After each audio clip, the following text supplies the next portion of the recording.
Right. Assalamu alaikum, everyone. My name is Madiha Ahmed, and it is an absolute pleasure, to say the least, to welcome you all to yet another enlightening session brought to you by the Pakistan Students Association Coalition.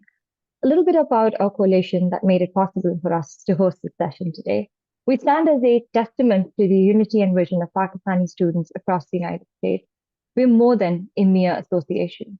We are a vibrant community of young minds driven by a shared commitment to fostering profound conversations, nurturing intellectual growth, and upholding the rich tapestry of our culture and heritage. Through these extraordinary sessions, our goal is to transcend physical distances, ignite the flames of curiosity, and cultivate a generation of thinkers, dreamers, and changemakers who will leave a lasting impact on the world.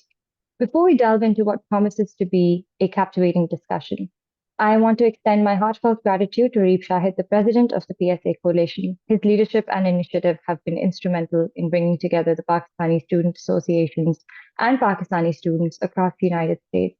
It's through his tireless efforts, coupled with contributions by the coalition's executive board, that we have the privilege of engaging with luminaries like Dr. Ishrat Husain. Now, with profound honor, allow me to give a very modest introduction, I believe, to Dr. Ishrat Husain, who is a luminary whose influence spans over decades and echoes far beyond the boundaries of Pakistan. Dr. Hussein's remarkable academic journey traces back to his pursuit of a Master's of Arts in Development Economics from Williams College in the early 1970s. This was followed by a transformative journey to Boston University, where he earned his PhD in economics in the late 1970s.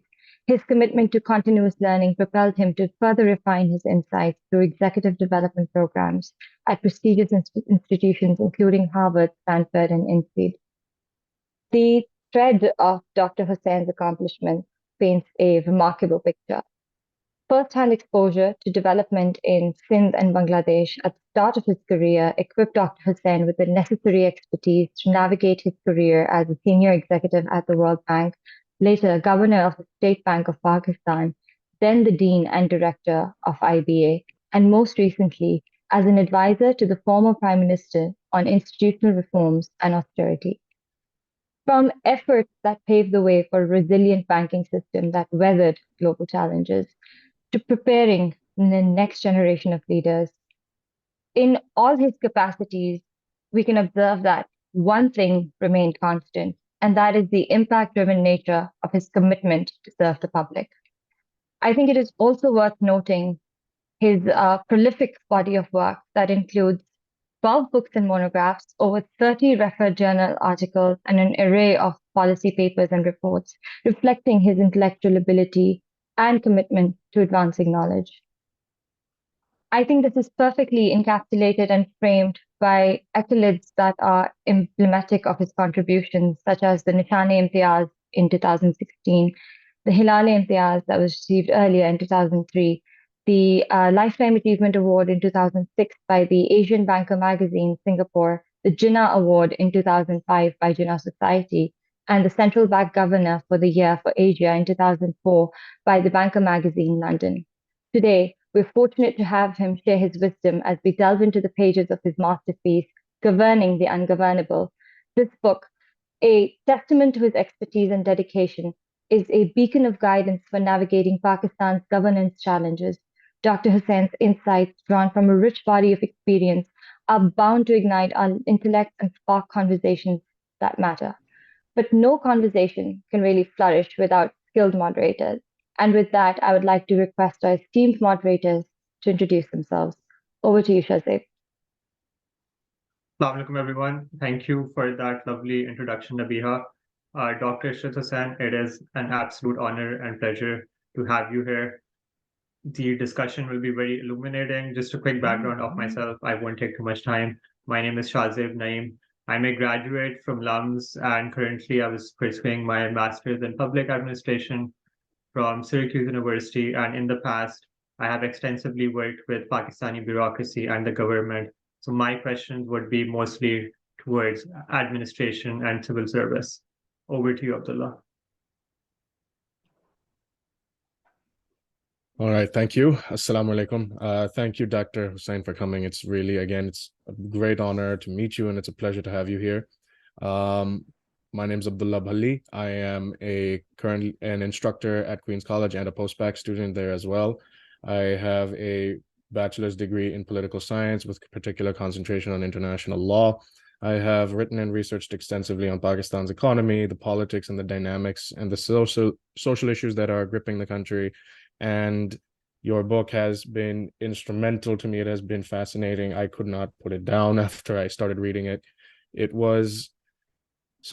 brought more issues to my eyes and to the forefront that I had never really considered. And I'm thankful that you are here today because I have so many questions I want to ask, and I'm looking forward to an enjoyable and forthcoming and fruitful conversation.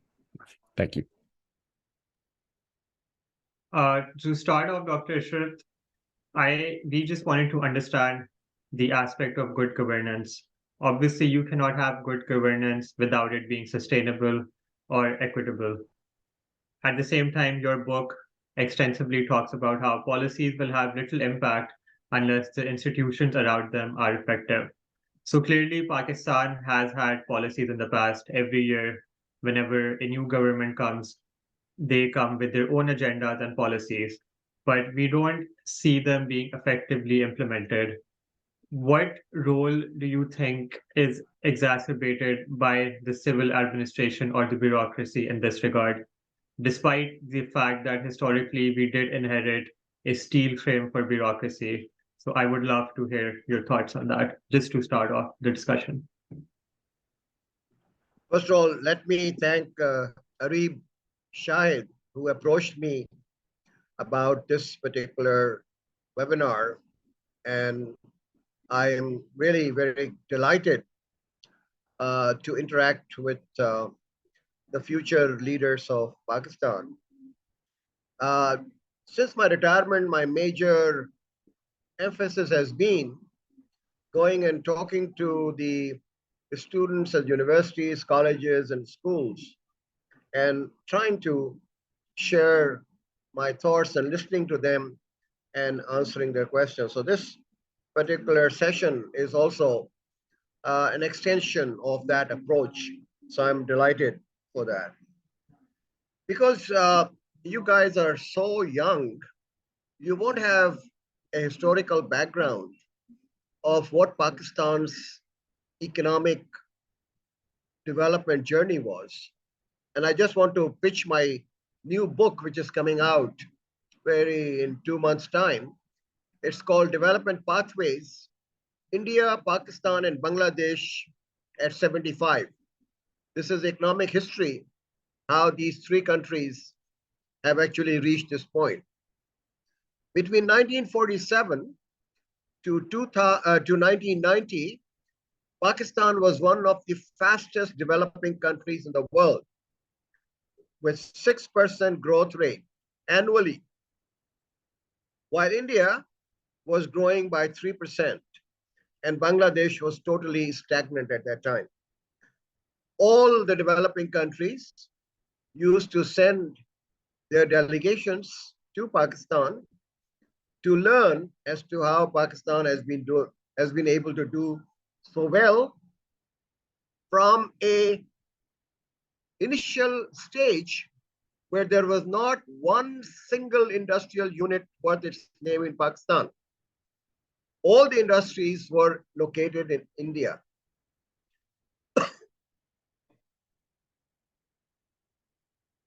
Excuse me, I've got a bad cough. And all the resources financially were not released by the Reserve Bank of India to the new state of Pakistan. So even the salaries of the civil servants were paid by Pakistani businessmen, philanthropists. From that stage, Pakistan's manufactured exports in 1969 exceeded those of Malaysia, Philippines, Indonesia, and Thailand. So that was the situation.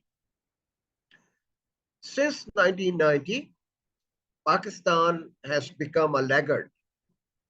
It is a sick man in South Asia. So the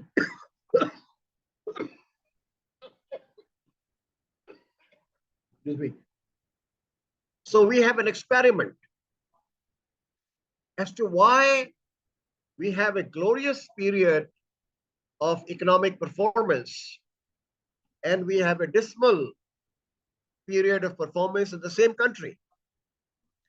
So the book, which I did when I was a public policy fellow at Woodrow Wilson Center in Washington, and gave me access to the Library of Congress, which is the best resource for any researcher. And I started looking at the literature as to what are the reasons of Pakistan's rise and fall.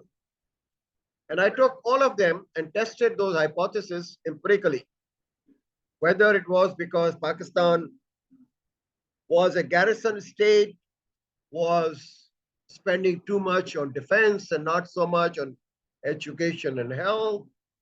Pakistan was dependent on foreign aid, particularly the United States.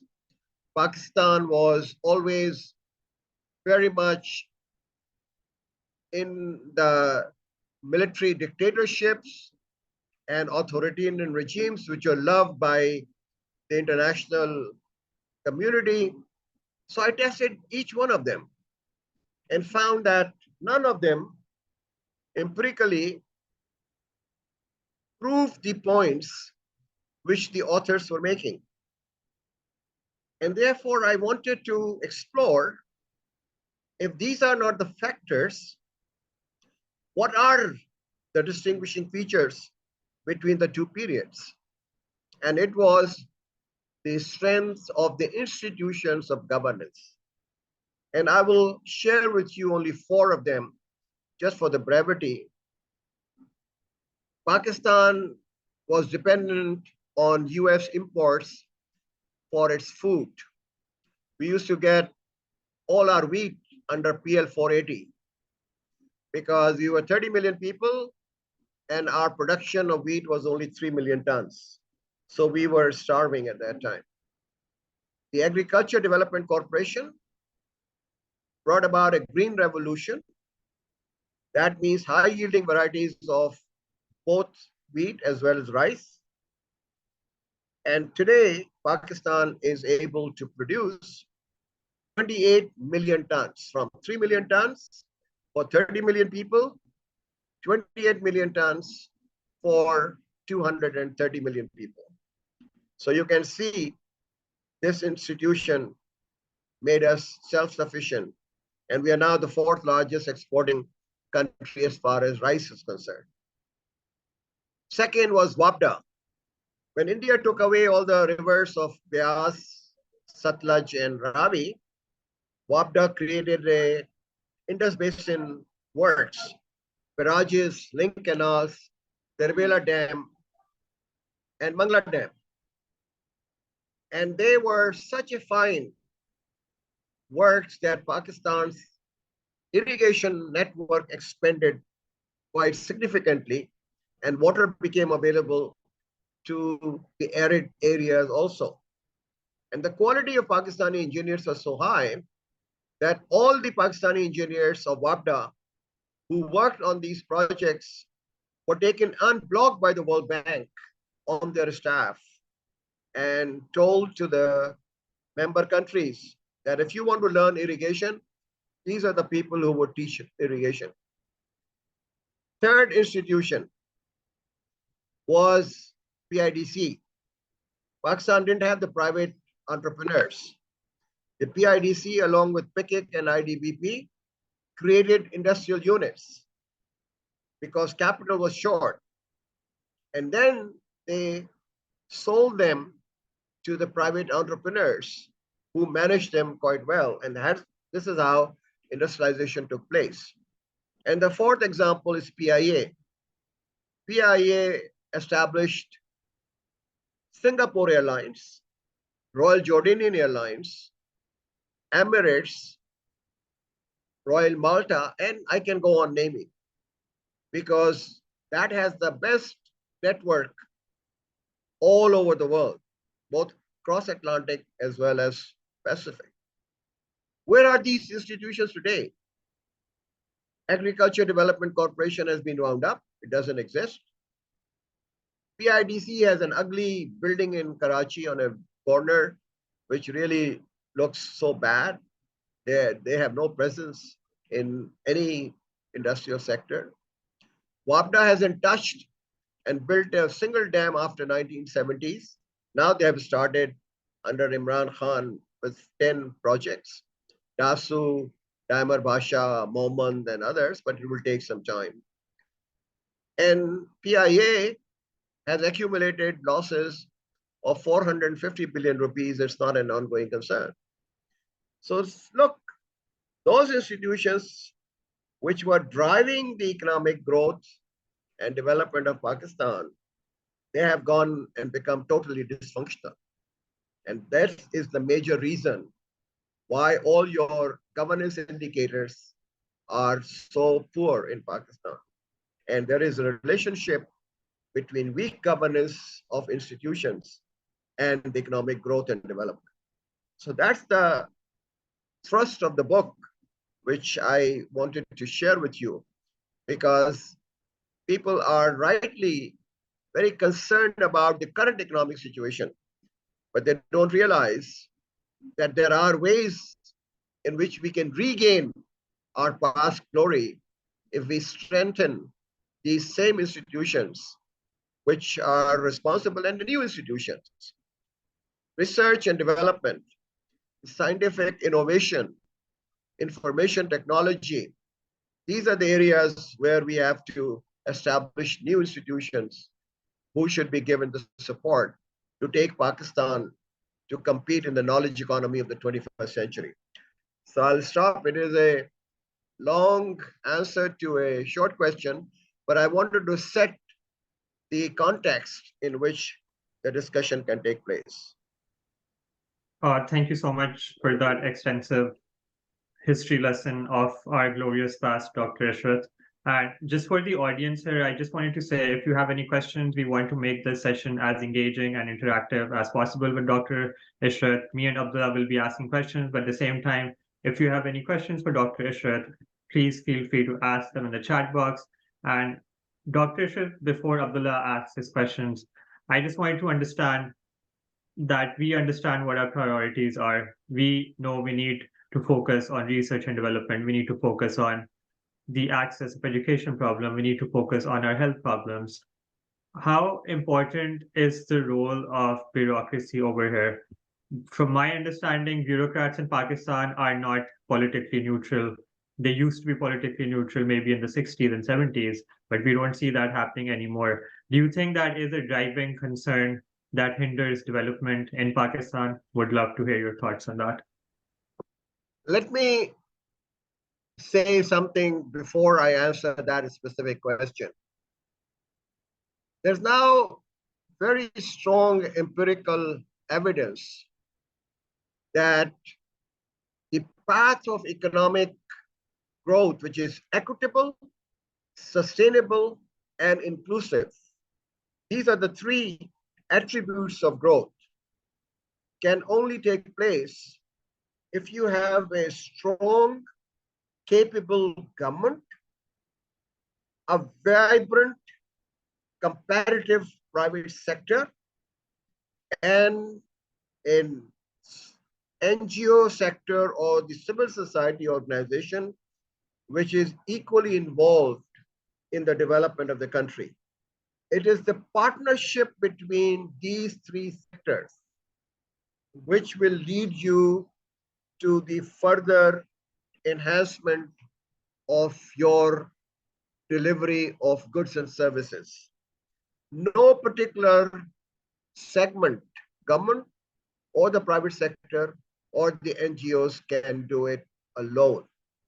So let's keep in mind that it's not only the responsibility of the government, but it is the shared responsibility of all the parts of this society that we have to work together. Having said that, we have to demarcate the responsibilities of the government, of the private sector, and of the civil society organizations. In my view, the government has to enforce law and order, provide justice, security of person and property, have a stable macroeconomic environment, invest in human capital formation, human capabilities, and infrastructure. These are the functions which the state has to perform. But it doesn't have to run the businesses because they don't know how to run the businesses. They make a complete mess. Let the private sector run the businesses, carry out investment, carry out exports, carry out marketing, carry out the distribution, employ people of Pakistan, bring out new products and new processes, but don't over-regulate them. Make sure that there is a competition. Make sure that consumer interests are protected. Make sure there is no collusion. But don't bind their hands behind their backs so they cannot do it. So give them the space to produce goods and services, which is what the economic engine is all about. And the civil society lately, after a lot of delays, has started participating in the social sectors. In my own province of Sindh, we have a very active involvement of the Sindh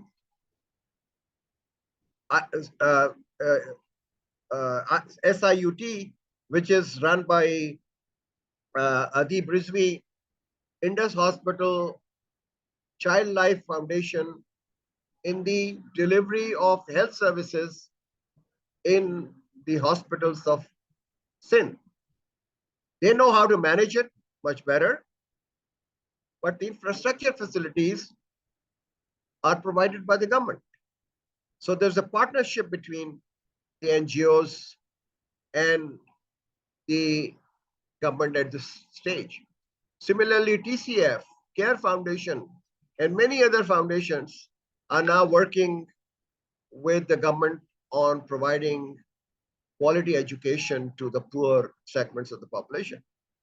So you have division of responsibilities. And my basic proposition is that empower the local governments because they know their problems best, they know the solutions best, and they know how to utilize the resources more efficiently than centralized means either at the provincial government or at the federal government. So strengthen and empower them, give them the resources, and it is in the Constitution. Give them the administrative and legislative and powers of finances. And you will see how satisfied people of Pakistan would be. Between 2002 and 2008, we had this experiment of the local governments under Musharraf, and all surveys, and I've reported that in my book, all surveys show very positive attitude of the citizens towards the local governments. They wanted to retain the local governments because they had access to the services which the government provides. So the local governments are the engine on behalf of the government rather than the provincial and the federal government.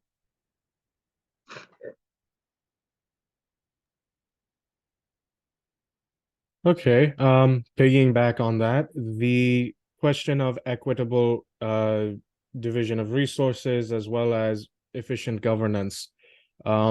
You also mentioned in the book when you on the society section about the tensions that exist between the different ethnicities of Pakistan, and one of the elephants in the room is, of course, the fact that a near majority of the population, if not an outright majority of the population, lives in one province, and that province also has the stronghold of the military. It's also where most of the bureaucrats are hired from. It's where most of the civil servants are employed from. And so naturally, this causes a bit of, I wouldn't say resentment, but definitely some hostility to the idea of devolving more power or any such arrangement under the current circumstances. Would dividing up provinces into smaller units be more effective in dealing with that issue? Because it would make sure there isn't, for example, a maximum of around 10 to 15% of the population lives in one province as a maximum compared to the gargantuan nature of Punjab today, for example. I think if you look at my book, the answer is not provinces, because again, you have a tendency to centralize the powers instead of Lahore, Multan, right? Or Hazara, or Deir Ismail Khan, or Sakkar. That's not the way to do it. The way to do it, allow each district, and Pakistan has more than 110 districts, allow them the powers, the functions, the resources to develop their own solutions to the problems which they know the best. What is happening in Abaran is even not happening in Musa Khel, which is a part of same Balochistan. So let us not pretend that we bureaucrats sitting in Quetta or in Sibbi or in Turbat or in Zob would be able to find out what the problems are of subdivisions or tehsils. Let us give them the opportunity to come up with their own plans in order to improve their lives. When you create more provinces, you have more ministers, you have more MPAs, you have more perks, and they won't let it go. And that's what the problem today is. Why the local governments are not so powerful? Because your MPAs don't want to give powers.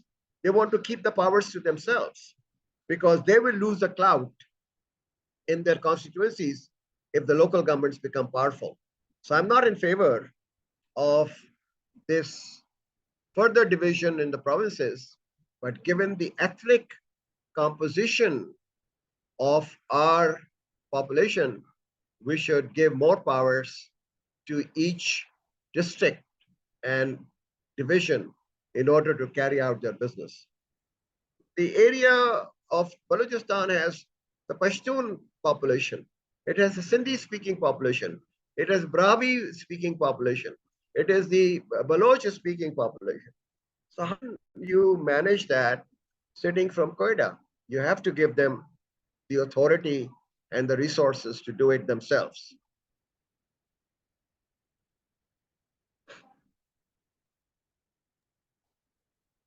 Okay, that's yeah, okay, that makes sense. So when it comes to district empowerment, let's come to I can give an example. Let's focus on one example. For example, BRT lines, the bus rapid transit lines. Currently, those are run by, as far as I'm aware, certain city governments. Lahore has one, Islamabad has one, Karachi has been trying to implement one with limited success. And then now we are seeing, I believe, a new one being established in Faisalabad. The federal government has been trying to get involved on this matter as well to an extent. It has the potential of ensuring that laborers and workers are able to go in between cities and have a easier access to better paying jobs, and among other things. And as well, it is a system that seems to hold a lot of promise, but I'm not entirely certain whether any outside involvement would hinder its development. So in that context, what is the best course of action to develop a mass transit system like the BRT using the methods that you have described? Well, it's now under the provincial government. It's not under the Lahore government. If you have a directly elected mayor of Lahore, he should be in charge of the BRT, of the Lahore Development Authority, of the WASA, Water and Sewerage Authority, of the solid waste disposal. All the services should belong to the Lahore Metropolitan Corporation. And all the powers to collect the property tax from Lahore metropolitan area should be given to the mayor of Lahore. Mayor of Lahore does not need any money either from the federal government or the provincial government. They are so rich, the Lahorites, that they can fend for themselves. But under this system, the provincial government and the federal government will support Laya, Bhakkar, Rahim Yar Khan, Rajanpur, DG Khan, because those are the backward areas and they cannot raise and mobilize those resources. So we are creating a system where the better off districts can take care of themselves, while the poor districts can be brought to the levels we desire by giving them the resources which are additional to their population. So that is the system we are proposing. Thank you for that detailed response, Dr. Ishrat. We're just going to take a step back, and the audience have a bunch of questions for you. They are very excited. And one question, if Nabiha, do you want to take the lead on this and ask like any of the questions that we have? Of course. First of all, I'd like to thank the audience for being so engaged in the session. We always appreciate additional insights. Dr. Ishrat, the first thing, since we talked so extensively on institutions and their role in shaping communities, and you emphasized so much on the need to develop the relatively backward areas of Pakistan through spreading the power to the local government.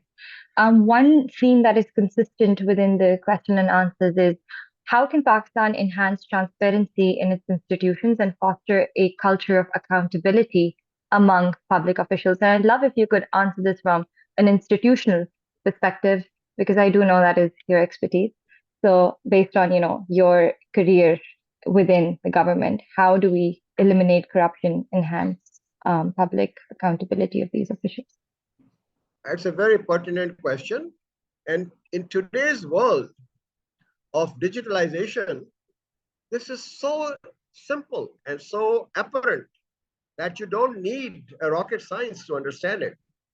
And I'll illustrate this with one practical example, which we did in the Federal Board of Revenue, which collects taxes.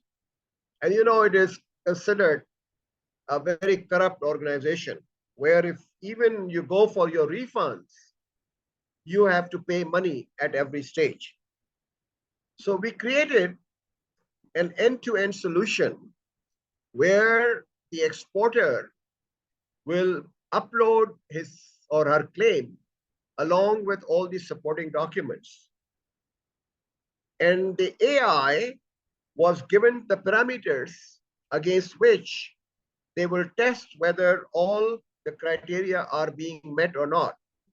If all the parameters criteria are being met, then the claim will be processed and the amount of the refund would be directly credited through IBAN, not through checks, into the account of the exporter. And this was done within 72 hours. And people whose money were stuck for years altogether were so delighted that in 1 year, they got 250 billion rupees of their stuck up funds. So I just gave you example of transparency, of accountability, of lack of corruption. If you don't have any human interaction between the taxpayer and the tax collector, and everything is done electronically through digitalization, I can assure you, not 100%, but 70%, 80% of your problems of lack of transparency and opacity will disappear. So I'm a great believer that the government should have an e-governance structure where everything is in the knowledge of the public. All the documents should be uploaded on the website. All the rules, the regulations, circulars, everything is on the website. And you have a database which gives you all the information as to what the ministry or the department is doing. So if you have this whole paraphernalia, I don't see that we cannot make progress on the transparency of the institutions, which you rightly think is a very big problem in this country. Thank you so much, Dr. Ishrat. I think that is a very big number. And the fact that it was, implemented in 72 hours just speaks to how easy it is to bring forth that change if we are willing to do so. So this question was from a governmental perspective. Minahal Ishfaq, one of our audience members, has asked, in your view, what role does civil society play in bridging governance gaps and holding institutions accountable? How can citizens be empowered to actively participate in this governance process? Well, they should go to their own communities and just not ask questions, but offer their services as to what they can do in order to improve conditions in their respective areas. We have what I call as a prosecutorial style. We go to the government and start asking questions as if we are asking questions from the accused. I think that doesn't create a very warm, cordial relationship. But if you go to your bureaucrats in the area which you are living and say, look, I have come here to offer my help as to what I can do in order to assist you, then the tone of the conversation changes a lot. But I found that our citizens, I think there's a general state of anger in our country. We are so angry with everything that our tone is very offensive. So I have found that there are good officers who are willing to listen to good citizens, but if you offend them by accusing कि आप सारे के सारे चोर हो, बेईमान हो, corrupt हो, then you have a different kind of dynamics. Then you cannot really help. The other thing which I mentioned to you, that there are now charities and institutions which are working with the government. Help them, not only with your money, but with also your volunteer time. I mean, all of you live in the US. I lived 20 years. And most of the people were not only giving money, but they were giving their volunteer time. They were running soup kitchens. They were going to the areas where the disadvantaged children were studying, and they were devoting some time to those disadvantaged children. So we have middle class, which is quite prosperous. I think it is their responsibility to go and help the poor and the vulnerable groups of the society. I really appreciate how actionable and well tailored that advice was to us as the youth of Pakistan, but also the important fact that I'd like to highlight is that the tone of the voice really matters. And of course, if you're going to someone with an accusatory perspective, they would not be willing to help. So thank you so much for that. Right. I think that's something that all of us have to take note of. And a subset of the same conversation, Aisha Amir has asked, education and human capital development are key. How can Pakistan's education system be reformed to produce citizens who are not just skilled, but also engaged in governance? And I would really appreciate if you could take this beyond uh, the typical route of, just pursue the CSS examinations, join the government, and make a difference. So, from your perspective, how do we produce citizens who are not just skilled, but also engaged in governance? Now, unfortunately, we're not producing even skilled people. That is the tragedy. And let me start with, again, a very practical, example. The Japanese government wants 30,000 Pakistani IT professionals by 2030 because, as you know, Japan is an aging population and they are really short of labor. And they have now, for the first time, opened up their borders to the foreigners. So a delegation comes from Japan and visits all our IT universities, which are now producing only 25,000 people every year. And the delegation told the ambassador that there are only two institutions which are producing almost 150 to 200 graduates every year who are up to the acceptable standards of Japan. Can you imagine, if you look at next 7 years, if they need 30,000 people, you should be able to produce 4 to 5,000 IT professionals of that standard every year, and you are producing only 200. So I want to correct this impression that we are producing the right skill people from our educational institutions. These are the people who memorize the material from the lecture notes given to them by their teachers. They reproduce those lecture notes at the examination, and when they go out to the market, most of them are not employable. And that disconnect between what our demand of the economy is and what our supply of the economy is one of the reasons why we are so behind every country as far as the human capital is concerned. And you see what Pakistanis are doing abroad. Majority of them are unskilled, labor class, or semi-skilled.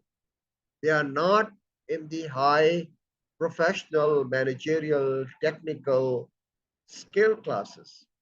So our educational system needs a complete revamp, not only in the skill formation, but as good citizens. You know, when I was a student at the school, we had a whole course on civics as to what the responsibilities are as a citizen. Now that subject doesn't appear anymore. You know, we have to be a human being. So when I came to IBA, I found that all these rich kids coming from Clifton and Defense didn't have any idea how the poor kids live. So I made it compulsory that just like your business internship, you have to go and serve 6 to 8 weeks during the summer in Kachi Abadis and work on education, on health, on nutrition, on drinking water, and all these projects. There was a lot of reluctance because they had easy life. They never wanted to go to these dirty areas and wet their feet. So what happened? When they completed these internship, some of them, I'm not saying all of them, let me be very accurate. Some of them came to me and said, "Sir, we were very much annoyed with you when you imposed this social internship on us. But now we realize how privileged we are. We are only 10% of the age group which has the luxury of going to universities like IBA. We have to pay back to the 90% of our cohorts. And even we have graduated now, we are going to devote our time to the same Kachi Abadis where we had gone for the social internship." This is where you can make a difference. And what these girls were doing in the, teacher school project, these girls who were our students asked the kids of the 8th, 9th, 10th class whom they were interacting to come and present their impressions. And they said, "जब तक ये नहीं आई थी आपकी students, तो हम school जाते हुए खौफ में जाते थे कि टीचर हमें फिर मारेगी, बुरा भला कहेगी, और ये तो हमारी बाजी बन गई है, ये तो हमारी दोस्त बन गई है, ये तो हमें मजे मजे की बातें बनाती हैं और हमें अच्छी तरह से ट्रीट करती हैं. Look at the mental horizon of the young girls, 10 years, 12 years, 14 years old. वो सहमी रहती थी, फियर का एटमोसफेयर था कि गवर्नमेंट की जो टीचर्स हैं उनको कैसे ट्रीट करती हैं, और ये वॉलंटियर्स ने जाके उनको फ्रेंड्स बना लिया, उनको हेल्प किया, उनके प्रॉब्लम सॉल्व किए. So I wanted to say that ये जो है कि हम क्लास में जाएंगे और डिग्री ले लेंगे, I think you have a responsibility to the rest of the population that you try to help. सारी जिम्मेदारी हम गवर्नमेंट को दे सकते कि जी करिकुलम बदलो, टीचर्स बदलो, वो होता रहेगा, but we as a members of a conscientious society should also play our role in improving the conditions of our younger people who are not so privileged. So once again, I'd really like to appreciate how actionable your advice is. I think that is something that is really rare. A lot of people come and give us a lot of theory, but there are very few individuals that come and give us the way forward. So I really appreciate that about you. One other thing that I would really like to appreciate is how you brought up a very personal, incident that you heard of from the women visiting these children and what their impression was. Now, moving the conversation forward, I'd like to ask, given the cultural and ethnic diversity present in Pakistan, which, in my opinion, can be used in our favor, how can the governance be more inclusive and sensitive to the needs of different regions and communities? And this is asked by Mubashira Ishfaq. So thank you so much for participating in that. Well, I think we have to go beyond semantics. We get stuck. So the buzzwords these days are DEI, diversity, equity, inclusiveness. Now, these are very good words. A lot of research is being done. But the test of the pudding is in eating. As to what difference is it making? Again, I give you an example. I think I can convey my messages much better by giving the real world examples rather than giving you lectures which you are all used to. When Musharraf introduced a quota of 33% for women, plus minorities, plus labor in the district councils, I visited Aptabad District Council. They were having their budget sessions. And the men were all asking as usual, कि ये सड़क बना दें, ये नालियां ठीक कर दें, ये गलियां हमारी जो हैं कच्ची हैं इनको आबाद कर दें, ये कलवर्ट बना दें. They were all going for hardware infrastructure. And you know what the women counselors were saying? कि जी हमारे यहाँ इस वक्त बच्चियों के लिए कोई स्कूल नहीं है, स्कूल भी है तो टीचर नहीं है, हमारी क्लिनिक में कंपाउंडर आता है और कोई डॉक्टर नहीं आता है, हमारा पीने का पानी जो है वो गंदा है. They were talking about things which are the software, which are the needs of the society, which are human capital formation and the basic essential services. So look at the diversity of the views.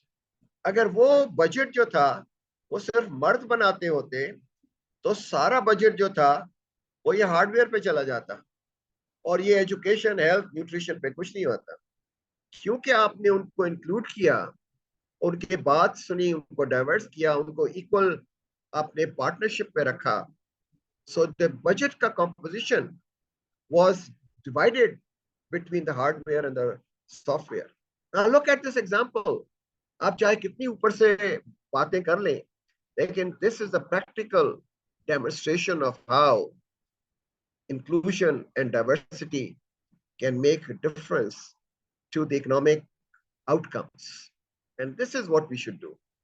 See, our problem is, and you said something which I really like, we never walk the talk. We talk big, but our behavior and actions are totally contrary to what we say. We talk about DEI, but in the heart of our hearts, we just don't want to do it. We want to keep the power with us. We don't want to share the powers with us. And that, I think, is the major problem, that we don't walk the talk. Thank you so much for that, Dr. Ishrat. Again, I think the practical realities that you're sharing with us are definitely something that will equip us as we hopefully walk the talk that you're talking about. Dr. Ishrat, a follow-up on an amalgamation of both the answers that you just gave. A lot of practices in Pakistan, unfortunately, exist that are detrimental to our economic development, are detrimental to even human rights, and may be considered violations insofar as child marriages are concerned, or the horrible treatment of women in certain areas of Pakistan, or even sometimes it's not as overt. It's just inherently there, and sometimes we don't even treat it as a problem, where within our workplace. So this is now an educated domain wherein women are constantly being suppressed, basically because of that same power struggle that you were alluding to earlier on. I would like to know, from a practical perspective, how do we deconstruct these notions, and what is the way forward for Pakistan across both these levels? So here we have an audience that is in the underdeveloped areas of Pakistan, very doesn't have much access to education that's going to allow them to change the perspective, or maybe they're so set in their ways that you don't want to change the perspective. And on the other hand, we have this educated so-called tabka, as we call it, that is aware of all of these things, and yet still doesn't change that framework simply because no one is motivated to change it. So what is the way forward for Pakistan for both of these audiences? Look, you have to promote female literacy and female labor force participation rate. In Bangladesh, the female labor force participation rate is 36%, and domestic violence has come down drastically among the people who are actually employed in the labor force, because the male domination in the intra-family allocation of resources disappears, because both the husband and the wife are putting food on the table. Therefore, it is not the monopoly of the husband. And the husband doesn't want to alienate the female partner, because then the shrinking of the pie will take place. Therefore, there is a very strong correlation between female literacy, female excuse me, empowerment, and female labor force participation rates, and honor killing, domestic violence, and other violence against the women. Having said that, that is the first cut. But I cannot say that despite that, we are going to change our tribal, our cultural, our notional views that this is what a women's place is going to be, and this is a men's place is going to be. And our religion really promotes equity and equality of opportunity for both males and the females. But our religious leaders, what they are doing in Afghanistan, for example, are presenting a completely different picture of our religion. And that confuses and compounds the problem further in the minds of some people. So it's more complex. But the cutoff, I think, is that we should give more powers, more opportunities for the labor force, for our women. Jazakallah khair, sir. And since we are almost on time, I would like to ask the second last question, which is a complete deviation from what we're talking about, but necessary to incorporate. And I know that as your during your tenure as advisor to the ex-prime minister, this was something that was highly emphasized upon. So, someone from our audience has asked, climate change is a pressing issue. How can Pakistan incorporate climate resilience strategies into its governance framework to address environmental challenges? Well, this is not a challenge only for Pakistan.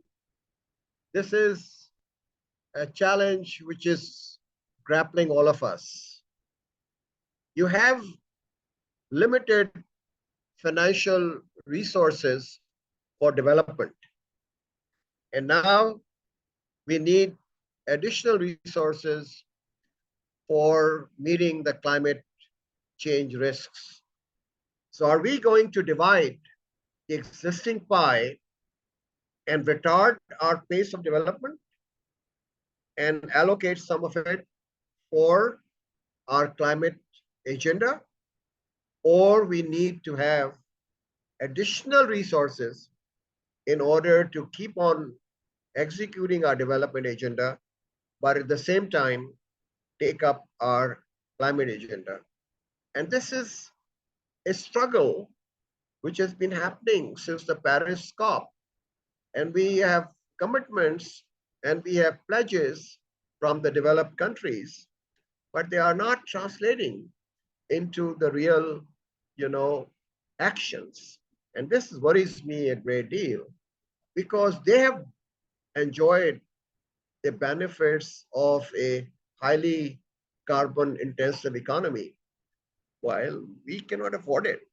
Our energy, our food, our water resources are all going to be depleted if we don't take care of these strategies for facing the climate.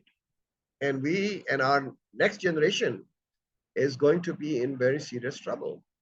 But we don't have the resources. We need the resources from those who actually made the pollution possible. And this struggle is not at the national or Pakistan level, or it is not at the level of governance question.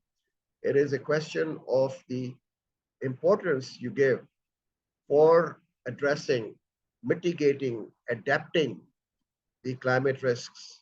And we don't know the answer to that. I'll be very honest with you. I'm not very optimistic at this stage because we have so many conferences, so many meetings, so many intergovernmental bodies, so many reports of the Intergovernmental Climate Panel coming up, but the action is lacking. Totally agreed. I think, circling back to what you said earlier, talk the talk, talk the walk, talk the talk. What we're doing and walk the walk is what's important. Right. And over here, sir, I'd also like to ask you, you wrote this book quite earlier on. It was published, Governing the Ungovernable, in 2018. And since then, unfortunately, Pakistan has been on a state of constant decline. And I'm sure it's painful Right. for all Pakistanis, more so for you because, you saw everything up close and personal. So, sir, I'd like to ask, if you were to write Governing the Ungovernable, the challenges for democracy in Pakistan in today's time, would there be any changes that you would make to the book? Well, I don't write books on the short-term time horizon. I'm a student of development, and development takes its own time. I'm not a journalist, so I'm not catching what is happening right now. But my new book, which has come out in 2023, is actually addressing what you said. It's called Pakistan Economic Challenges and Solutions. And it is looking at the short-term problems of Pakistan and how can they be solved. Governing the Ungovernable is a history of over 70 years. And I will have to wait for my successors to take it up, this history. So I do not believe that I will modify the Governing the Ungovernable, but my contribution on the short-term problems and how it can be solved are available in Pakistan. I look forward to reading that book, sir. This book was a pleasure to read. So I'm really looking forward to reading that. So I know that we're on time. Would you mind if we extended this conversation by another 5 to 6 minutes? Sure. Thank you so much, sir. I believe Abdullah has one last question that he'd like to ask from a moderator perspective. Abdullah, please take it away, and then I will formally. Yes, thank you.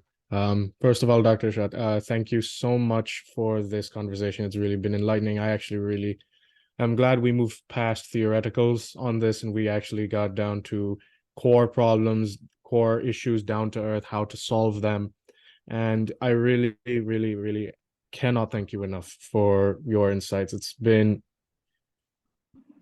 honestly, I'm at a loss for words. I don't know what to say. This has been a very different conversation than many other Pakistani communities have ever discussed. Lord knows, we all know in our households, we never discuss things like this. It segues from one issue to another issue, to a third issue, to a fourth issue, until you eventually forget what you were even talking about. So my final question about all of this is, how do we take the first step? Because there are many Pakistanis who propose solutions, who complain about the issues. The vast majority will complain. A segment will offer solutions. No one takes the first step. No one is willing to make the sacrifice to set us on a path that will bring us into a better time or bring a better time for the future. How can us average Pakistanis or Pakistani students or anyone, how can we begin taking those first steps? How do we encourage people to start making those baby steps forward? Let me be very honest. I expect every Pakistani student in the United States to work hard, excel in whatever subject they are doing, and prove that they can carry out very rigorous, tough work in their fields. Advocacy at this point of time is not your domain. This is the domain of your seniors. So you should devote your attention on whatever you're doing to make a name for yourself. How pitiable it is that 25 CEOs of the Fortune 500 companies are of Indian origin, and we don't have even one CEO of Pakistani origin. Even if you discount by 8, which is the size of the economy of the two, at least we should have 2 to 3, not 3 to 4, but we never had one. So my expectation, and whenever I talk to students in the United States, which I have done many times, I say, don't worry about the problems of Pakistan at this stage. Worry about investment in yourself. And if you can invest in yourself, you would be useful both in Pakistan and outside Pakistan. That's my expectation. But if you divert your attention on writing what the military is doing and what the judiciary is doing and what the parliament is doing, you are shortchanging yourself because there's an opportunity cost of your time. You're not devoting attention to your own subject in which you should excel. So that is my standard, advice, which I want to repeat. Some people don't like it, but I'm an honest person. I think it is for good for you, it is good for the country, and it is good for the future. So that is my advice. Don't you become an advocate as to what's the first step or the second step or third step. There are a lot of people to take care of you. You do what you're doing the best and say, look, Pakistani graduates are doing so well. Now you are not anywhere after Chinese, Indians, Koreans, Vietnamese, Japanese. I look at the list, we don't figure out anywhere. So that is a pity. And it's students, I'm talking of the international students. 50% of the engineering and science students in the top universities of the United States are from China and India. The economics department of Harvard University, MIT, doesn't have a Pakistani PhD. And that pains me. If you ask me, that pains me. So I always advise you, do your best, excel in what you're doing, work hard, don't look for shortcuts, and inshallah, one day you will be able to do something for Pakistan.